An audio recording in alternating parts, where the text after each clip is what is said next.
한국경제TV가 주최하는 2022 글로벌 인더스트리 쇼퍼런스에 참석해 주신 내외 귀빈 여러분 진심으로 환영합니다.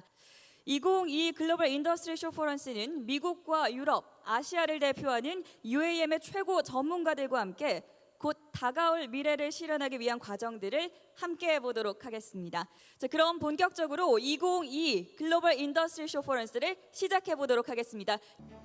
모빌리티 혁명, UAM. 경제 영토는 더욱 넓어지고 사업의 경계는 허물어지고 있습니다.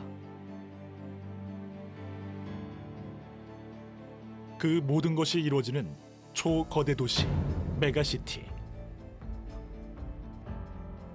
이곳에 모여드는 사람들, 줄어드는 도심 공간, 극심한 교통체증. 이에 따라 효율적인 교통체계가 절실합니다. 그리고 공유 경제 속 새롭게 변화되는 도시인들의 라이프 스타일. 이 모든 것에 답이 있는 곳, 바로 하늘입니다. 차원을 넘어서는 공중의 도심 항공교통, UAM. 메가시티의 원활한 순환을 위해 우리는 날아오릅니다.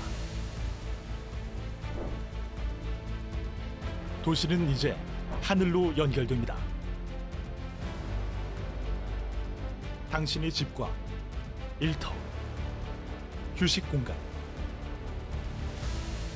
이 모든 곳은 도심의 허브를 통해 하늘에서 하늘로, 공간에서 공간으로 우리를 옮겨줄 것입니다. 2022년 대한민국은 도심 항공교통 개발을 위해 UAM 팀 코리아 프로젝트를 진행하고 있으며 2025년을 UAM 상용화 시점으로 설정하고 정부와 연구기관, 기업들이 힘을 합치고 있습니다. 국내 기업들은 글로벌 대표들과 손잡고 공동 개발에 착수하거나 UAM 신규 기업을 설립해 자체 개발에 도전하고 있습니다. K-UAM, 뉴 모빌리티 시대는 이미 열렸습니다. 2025년 K-UAM이 상용화되고 2030년 도심 곳곳에 버티포트가 생겨나고 2035년 우리는 자연스럽게 도심 항공교통을 이용하고 있을 것입니다. 미래 도심 패러다임 전환의 중심, 도시 지도를 바꿀 모빌리티 혁명. UAM 역사의 시작에 우리가 있습니다.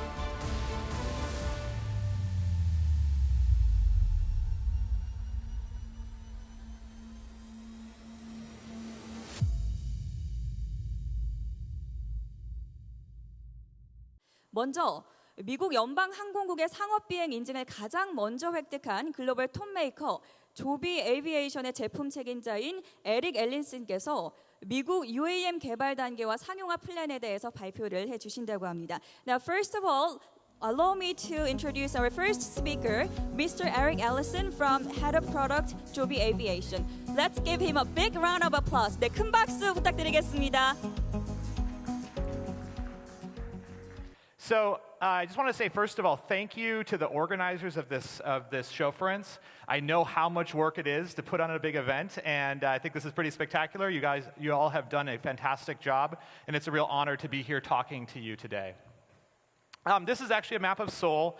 Last night I flew in to Incheon, which is actually we're about here, and I flew into Incheon, which is over here, and the drive from Incheon into Seoul last night is about 60 kilometers, and it took me 1.4 hours, which is a really long time.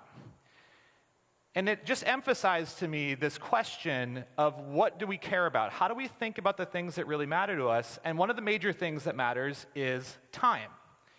As the world has come back together after COVID, this has become another common sight that we saw so often prior to COVID. Traffic, congestion, spending so much time stuck in traffic on a daily basis. Why do we do it? Well, we have to. There's no alternative. In San Francisco, it's estimated that commuters spend around 360 million hours wasted per year. If you look at just the top 10 cities in the United States, that actually goes to 4.5 billion hours wasted on an annual basis. This is kind of crazy. And you can't just build your way out of it, because in the US alone it costs $250 million per mile of highway to add more roads. We can't build our way out. And that doesn't even take into account the environmental costs. 29% of global CO2 emissions come from the transportation sector. We have to do better. So we believe that we can take cues, as the Vice Mayor actually mentioned in his opening remarks, from the way cities themselves have developed. They've turned from two-dimensional environments that we live in into three-dimensional environments. And that's how cities have become the locus of world economic development that drives growth around the world. We believe that we have to take transportation from 2 dimensions into 3 dimensions as well. So instead of it taking 1.4 hours to get from Incheon to the Shilla, why can't it take 15 minutes if we move into the 3rd dimension? But they're not the right machine for the mission. So we believe that the mission is actually one of multimodality. So when Henry Ford said that someday the motor car is going to meet the airplane, he didn't know it, but technology, the technology platforms that can weave ground transportation with air transportation to get you from where you are to where you want to be in a seamless multimodal journey is actually how those two things come together. So this, we think, is the way that three-dimensional mobility becomes real. So what do you have to have in terms of the aircraft in order to make this work? So it's important to have enough seats that you can actually fit people in it, to match people in and drive the economics. You have to have enough range to meet the vast majority of routes that people actually want to fly. You have to have speed. It's actually really important to fly fast enough that you can save people time on enough trips that you can actually have the demand that's sufficient to fuel this type of transportation.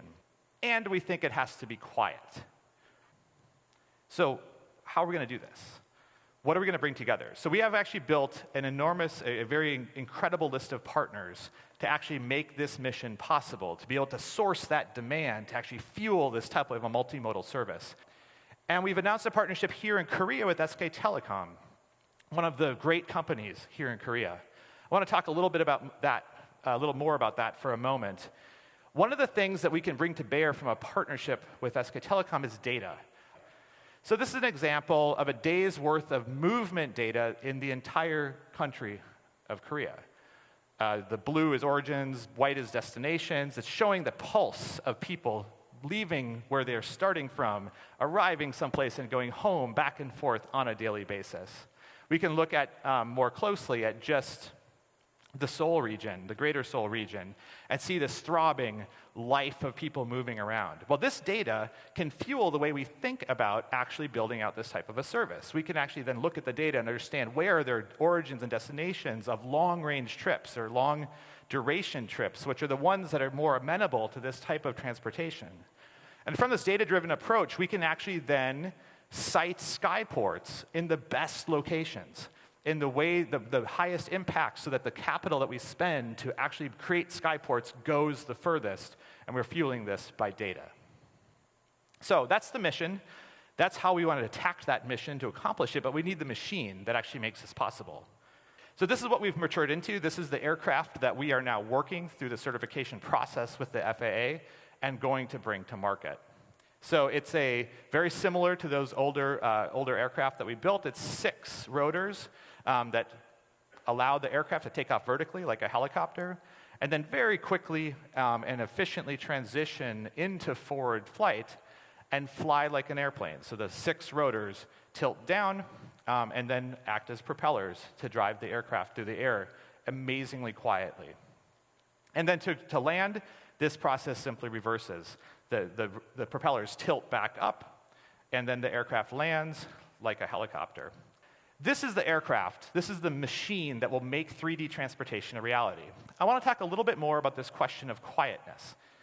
So we've done a lot of work on this. Actually, this is one of the primary technologies that we researched and developed over the last 10 to 12 years. This is not just something that comes for free from making an aircraft electric. You have to shape the rotors correctly. You have to design the aerodynamics. You have to design the motors and the entire powertrain in such a way to lead to low noise. So this is an example video. You can see a longer version of this on YouTube, on our YouTube channel, that I'm going to play, and hopefully the noise works. Here we go.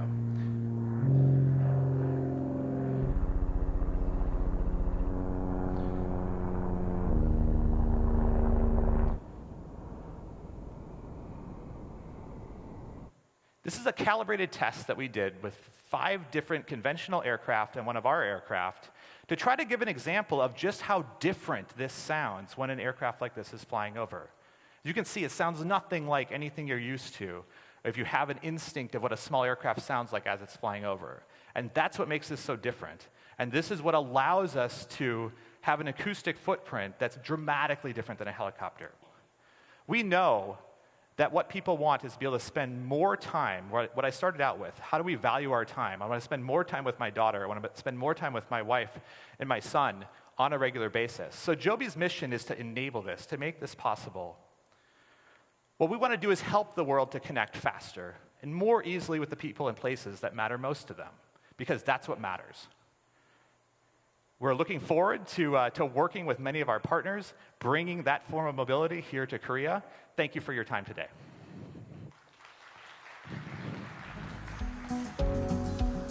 네, 조비 에이비에이션의 탑 메이커, 글로벌 탑 메이커죠. 에릭 앨리슨 헤로 프로덕트님께 여러분 다시 한번 큰 박수 부탁드리겠습니다. 자, 이어서 두 번째 발표자분을 소개를 해드리겠습니다. 항공산업에서 바라보는 유럽 시장의 가능성 및 그리고 시티 에어버스 전략에 대해서 요르그 뮬러 에어버스 UAM 총괄사장님 단상 위로 모셨습니다. 여러분 큰 박수 부탁드립니다. Yeah, good morning, everybody. For me as well, it's a great pleasure to be here today and under this beautiful sky of Seoul and talk to you about kind of the topic that moves me, moves us, will move us in the future. And I'm looking forward to present to you a view of a large aerospace group that complements what Eric has just impressively shown, what urban air mobility is about, what the benefits are, and what we all can expect from that. So let me first start with Airbus.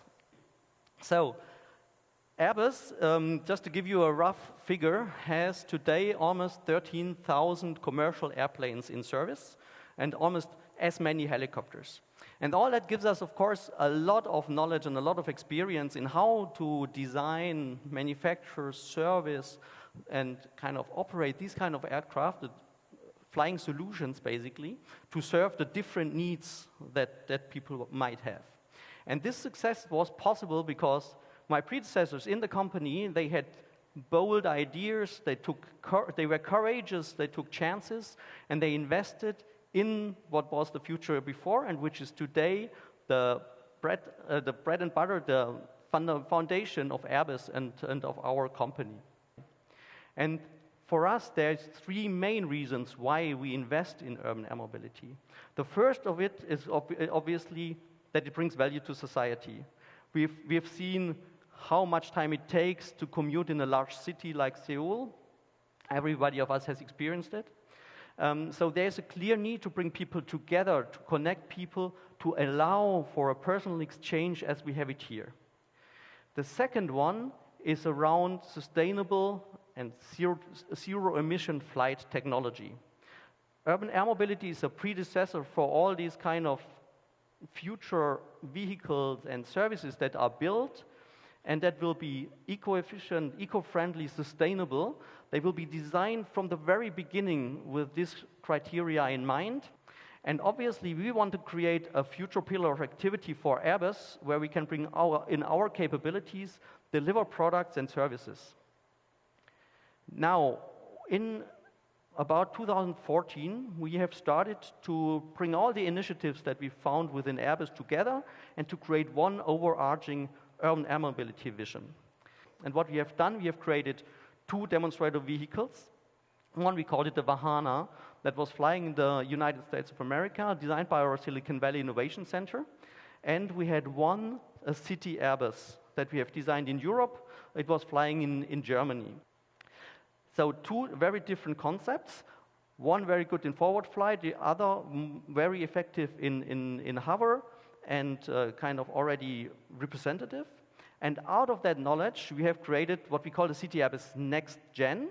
So that's now a vehicle that combines the simplicity of a multi-rotor, so mainly control of the different rotor speeds, rotor torque, with no moving surfaces, control surfaces, no tilting parts, and so on. So this kind of simplicity, together with the forward flight efficiency that we achieve in putting a wing on the aircraft.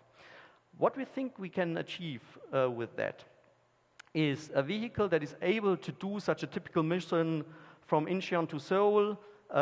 We are projecting about 80 kilometers of range that we can cover with about 100 kilometers an hour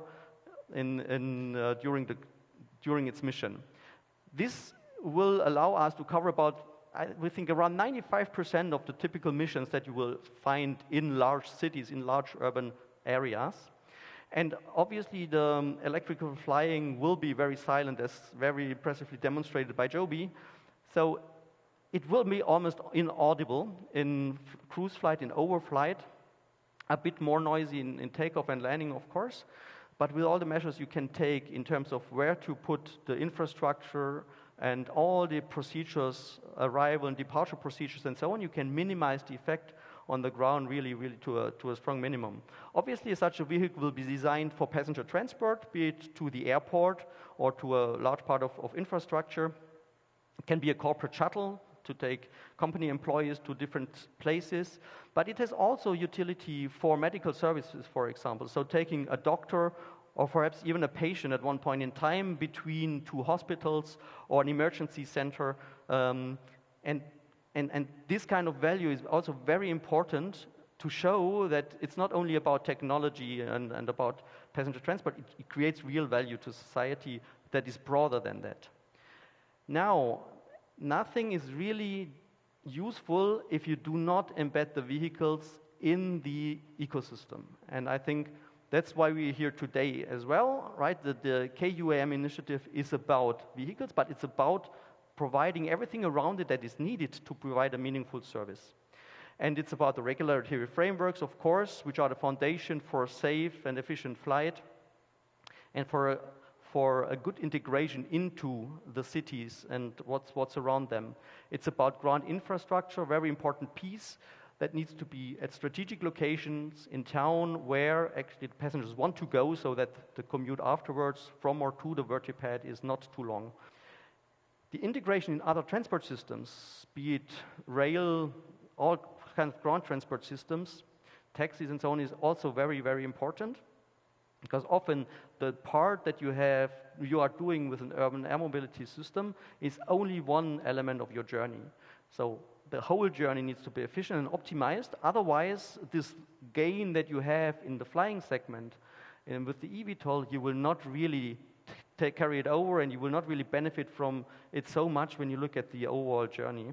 And the passenger experience obviously is very, very important, because we want to go efficiently from A to B. We do not want to have the hassle of choosing the different modes of transport and optimizing. We want to have criteria, what's important to us, so whatever speed, reliability, cost, and we want to have a journey that is suggested to us that we can then follow to achieve what we want to do. And the very last point I wanted to make is around policy and the role of cities in this. So what is important is, in this new environment that we are creating, we need to give a voice to cities, to populations, to explain what we are doing, to help everybody mutually to evolve the regulatory framework, the public policy, and everything that's needed to establish urban air mobility in different countries. For that, we have a European initiative that we are calling the Urban Air Mobility Initiative for the Cities Communities. And this is also a founding member of the World Economic Forum that takes it to a global level and that allows to move urban air mobility forward. We are committed, very strongly committed, to contribute our share. We're very proud to be here in Korea. We are wishing you all the very best, because your efforts here will also move the industry forward and will give the acceleration, the boost that we need to make this a reality. So thank you very much. 네, 요르그 뮬러 에어버스의 UAM 총괄사장님의 발표 들으셨습니다. 이번이 한국 방문이 처음이라고 들었는데요. 그래서 as we're talking about appreciation, why don't we give him another big round of applause? Thank you very much. 핵심 도시를 중심으로 일일 생활이 가능하고 글로벌 비즈니스 창출이 가능한 경제 규모를 갖춘 인구 1,000만 명 이상의 거대 도시를 메가시티라고 지칭을 하는데요. 이 메가시티를 변화시키기 위해서 UAM 산업들이 여러 곳에서 또 급부상하고 있습니다. 특히나 싱가포르 정부는 2024년 세계 최초로 UAM 상용화를 목표로 준비하고 있는데요. 싱가포르 정부의 UAM 파트너인 독일 볼로콥터의 혼룽추 아시아 지사장을 모시고 싱가포르의 UAM 프로젝트 상용화에 대한 주제를 발표를 듣도록 하겠습니다. 네, 혼룽추 지사장님 무대 위로 모시겠습니다. Please welcome 혼룽추 with a warm applause. Thank you.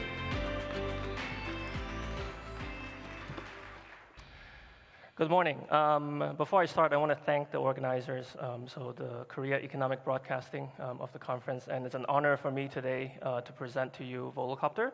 I think there's two portions to my presentation. The first one will focus a bit on Volocopter, and then really we're going to deep dive into our launch in Singapore and the journey so far. And I think my hope is that this will be a good reference for some of the other launches and perhaps the launch here in Korea as well. So a little bit on Volocopter. Our mission, very simple, sustainable urban air mobility for everyone. Here you see the 4 product lines that we have. The first 3, so the VoloCity, VoloDrone, and the VoloRegion, are going to be type certified aircrafts to the highest level of safety under the European Aviation Safety Agency. Okay. The customers have told us repeatedly that safety is the #1 concern, and we think that it is. We do not compromise on safety, right? So we have to hit this highest level of safety in order for us to have the trust of the passengers when they come on board our aircraft. VoloIQ is then the brain, right, and the software that operates all of these aircrafts. When we move on to the next slide, we have on the VoloCity, it's a multi-rotor design. Eric talked a bit about noise. We really believe that this is the aircraft design that will deliver the lowest noise from a physics perspective, right, for the intra-city travel, right? 35-kilometer range, 18 motors and rotors at top, 9 batteries in the back, right? Multiple redundancies throughout all of the flight critical aircraft systems, and that is how we achieve the highest level of safety. This then is the picture, right? We design the use case specific aircrafts, VoloCity for the urban use case, VoloRegion for the urban to suburban use case, and also the VoloDrone for the metro logistics use case. And the VoloIQ then is the software brain that powers the entire ecosystem, in a nutshell, what Volocopter creates. We have a clear path to enter the market, right? So the VoloCity aircraft has finalized its certification plan with EASA since last year, and we are now deep into the testing, right, of meeting the means of compliance, so that we're targeting a TC in the middle of 2024, with a then rapid entry into service in Paris and in Singapore shortly thereafter. We have then ongoing validation projects here in order to fly in Singapore with CAS, right, a concurrent validation that is backed by their update to the working memorandum between EASA and CAS. We are launching in Singapore in 2024. We started this journey actually back in 2017, right? So the first contact that we had with the Singaporean authorities was in 2017. So as you can imagine, by 2024, that's a 7-year journey. In 2018, we committed to doing a test flight, right, in Singapore, but we also built the first full-scale Voloport model, right, prototype in Singapore on the float in the heart of Marina Bay, which is, of course, the very heart of Singapore. We also released a Singapore-specific roadmap, really outlining what is the benefit of UAM for Singapore from a political, economic, societal, and environmental perspective, tailored to the city-states. I think the top line for Singapore is, as always, economic benefits. So we project 4.18 billion Singapore dollars in cumulative economic benefits until 2030. Which will also create 1,300 jobs, local jobs, right? The roadmap also lays out our initial launch right? And how we plan to add value with future launches. So I think this is probably the money slide. What is the first route that we're launching? So this is our proposed first route in Singapore. It is a touristic route. Right. It flies, as you can see, into the very heart of Marina Bay. You see Marina Bay Sands there, Gardens by the Bay on the left, right? The Merlion, Fullerton Hotel, the greatest touristic hits in Singapore. The altitude that we're flying at, 100 to 150 meters. For those of you who know Marina Bay Sands is actually taller than 150 meters. Right? We're looking at about 15 minutes, and the route here is 12 kilometers. And I think when you look at the route, you can see that it flies primarily over water. Right?